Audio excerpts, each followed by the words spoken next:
Энэ удаа умар туйл руу агаарын бөмбөлгөөр анх ниссэн Соломон Андрегийн экспедицийн түүхийг өгүүлье. Анх сонсоход Жюль Вернийн роман шиг санагдаж мэдэх энэ түүх үнэндээ маш эмгэнэлтэй. Шведийн судлаач Соломон Андре, Швед улсын Грэне хэмээх жижигхэн хотод олон хүүхэдтэй эмийн санчийн гэр бүлд төржээ. Стокгольмын техникийн их сургуульд суралцж төгссөн Андре анх Шведийн нэгэн үйлдвэрт төслийн зураачаар ажиллаж байлаа. Ингээд 1876 онд Америкийн Филадельфид зохион байгуулсан дэлхийн үзэсгэлэнт Швед улсын павильонд ажилласан тэр өдөр хувь заяаг нь эргүүлжээ. Дэлхийн үзэсгэлэнт улс орнууд шинжлэх ухаан техникийн ололт амжилтаа дэлгэн харуулж байлаа. 22 настай Андре агаарын бөмбөлөг гээчийг анх чухамдаа тэнд л олж харжээ. Ташрамт хэлэхэд ах дүү Райтын анхны нисэх онгоц үүнээс хойш 27 жилийн дараа агаарт хөөрсөнч хизээнээсээ тэнгэрт тэмүүлсэн хүн төрлөختөн агаарын бөмбөлгөөр алс цайг туулах боломжтой гэдэгт итгэж байлаа. Андре удалгүй Шведийн урдаа барьдаг агаарын бөмбөлгийн нисгэгч болж удалгүй Шведийн шинжлэх ухааны академиас тэтгэлэг авснаар Свея хэмээх агаарын бөмбөлгөө угсарч 1892 онд Балтийн тэнгис Шведийн дээгүүр хідэнтэй нисэхдээ нэгэнтээ газраас 4387 м өндөрт гарснаар өндрийн амжилт тогтоож тодорхой хүрээнд алдаршин залууртай агаарын бөмбөлөг бүтээснээ зарлан тунхаглав. Тухайн үед агаарын бөмбөлөг нэлээд дэлгэрсэн ч ерөөсөө залуургүй салхины аясаар туугдан нисдэг байжээ. Харин Андре гайдроп буюу агаарын бөмбөлгийг тодорхой өндөрт барьж нисгдэг татлагтай болгосноор 100-аас 150 м-ийн тогтмол өндөрт хурдаа нэмж хасан нисэх боломжтой боллоо. Би агаарын бөмбөлгийг бүрэн залж хүссэн газраа хүрч чадхаар боллоо гэж зарласан ч үнэн дээр бөмбөлөг аанал салхины аясаар хийсч байлаа. Шведууд Андрег агаарын бөмбөлгийн туршлагатай нисгэгч гэж үзэж байхад энэ төрлийн төхөөрөмжийг эртнээс нааш угсарч байсан Францууд түүнд итгэхгүй шүүмжилж байлаа. Агаарын бөмбөлөг умар туйлын судалгаа асар их дэлгэрч ялангуяа скандинавчууд энэ салбарт ширүүн өрсөлдөж байсан тэр цагт Андре аль алиныг нь хослуулан судалгаа хийхээр шийдэж 1895 оны 2 сарын 13-нд шинжлэх ухааны академийн чуулганд агаарын бөмбөлгөөр умар туйл руу нисэх төслөө өргөн барьваа.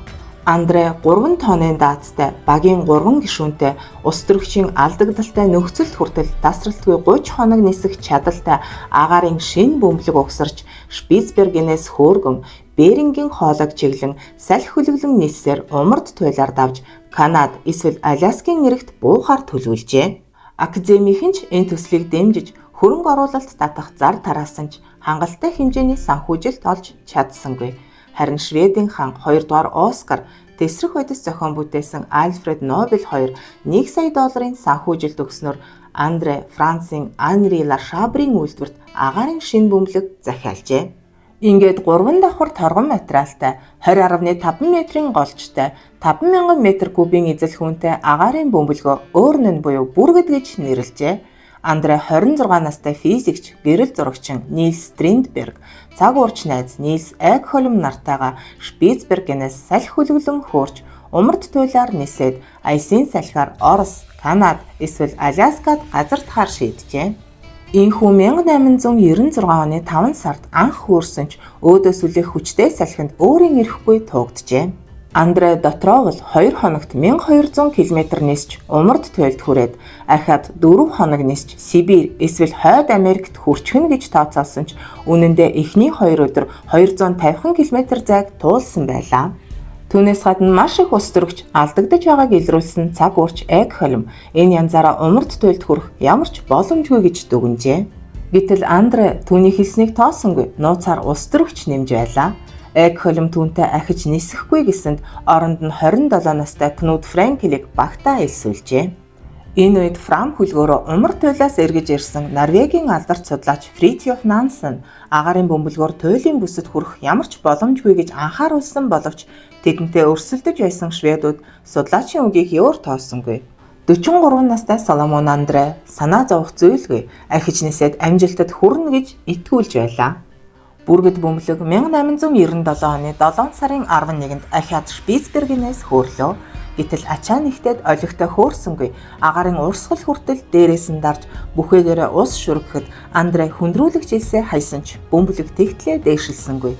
багийнхан бөмбөлгөөр залуурдах гэж хичээхдээ татлага олсоо бас алдснаар тэдний бөмбөлөг ёстой л айсын салхины тоглоом болон хувирчээ. Хөнгөрсөн хөлөг гинэтхэн 700 метрийн өндөрт хөөрснөөр устрагчийн алдагдал улмаа нэмэгдэж өдөржин нислээ. Залуургүй бөмбөлөг хөөрч буусаар салхинд зүүн тийш туугдлаа. Энэ маягаар ахаад нэг өдөр нисжээ. Аялагчид хүндрүүлэгч илсээд цацсаар байсан ч 20 метрээс илүү хөөрсөнгүй. Өглөө нь манан донд яваад орчихов. Өдөр тэнгэр цэлэмхэд эргэн тойрноо харвал шөнжөнгөө хойшоо биш баруун тийш ниссэн байжээ.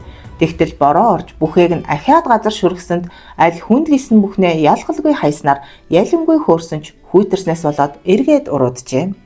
Багийнхан юу тааралцснаа хайж эхэллээ. Гэвч 30 хоноод Канадын эрэгт хүрэхээр хөөрсөн бүргэд бөмбөлөг 3 өдөр 3 цаг нисээд White арлаас хойш 300 км-ийн зайд мөсөн овоор мөргөн унжээ.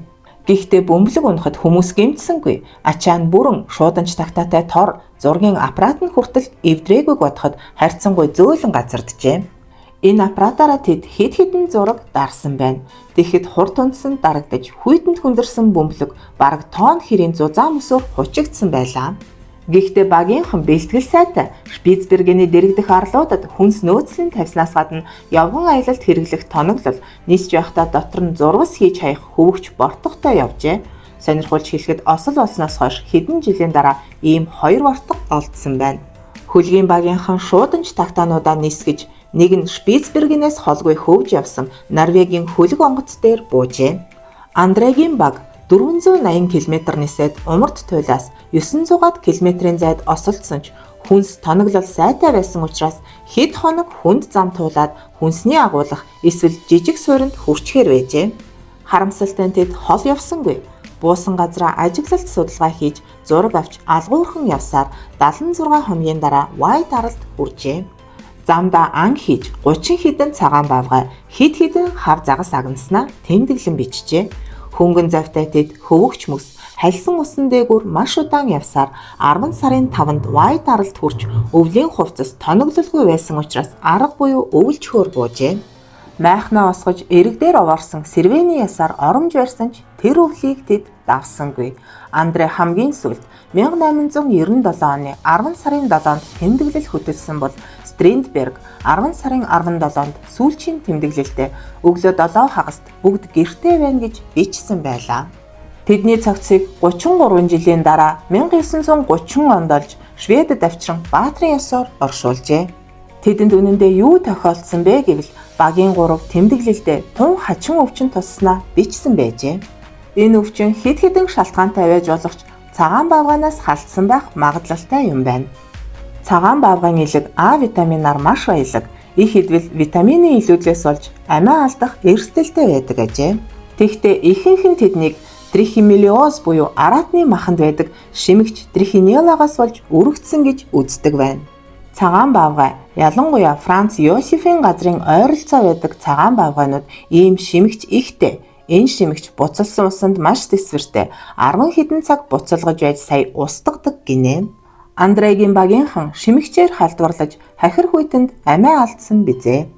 Цогцыг нь чандралсан болохоор шинжилж баттай тогтоох ямар ч аргагүй бөгөөд майхных нь хажууд байсан бавгайн сэгээс трихинелла илэрчээ. Үүнээс гадна нөөшний тагны хар тугалгад хордсон, чийг бамдсан, эсвэл цагаан бавгай халтсан гэж үздэг юм байна. Ямар тач Андре энэ экспедицээрээ Шведийн түүхэнд нэрээ үлдээжээ.